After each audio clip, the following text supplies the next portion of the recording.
Listen, Tom, tell them about when Nellie came to work there. Oh, I gosh. remember Aunt Nell talking about She came with this a note woman. pinned on her. Yeah, a note pinned okay, on her. tell that story. Tell them who she was and.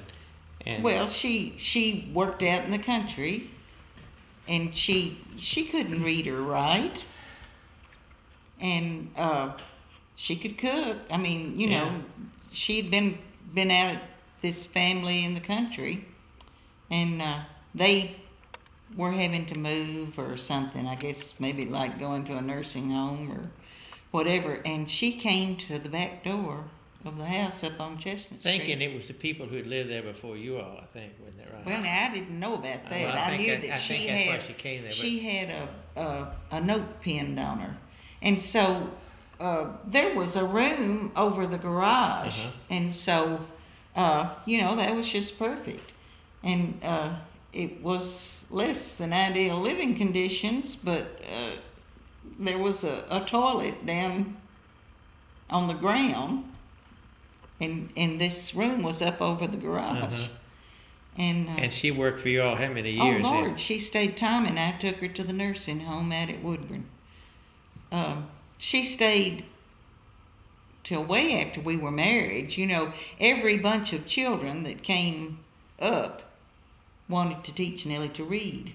Tom tried, and then I tried, and then Hunter B. and John Bell came along, and they tried.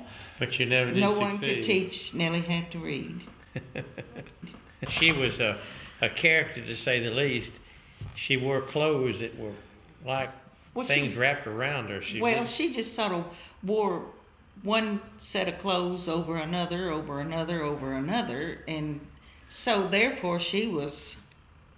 And you believe it or not, but I read right in the book right yonder about the people in Africa that lived the same way. Lived the money wrapped around their underclothes. That was the thing. She didn't want to go to the bank. She kept everything that she made. Every time Daddy paid her, I guess he paid her in cash, of course, and she would put it up here in this sack right up here under her bosoms. She was just a target for the black people down in that part of town, and so you know we would get worried about her getting away from the house and down there that someone would hoodwink her, and so finally. Well, she had been in years gone by. She had been beaten out of a bunch of money by her siblings. Male siblings. Okay. And so, did you all get the money away from her so you could put it in a safe place?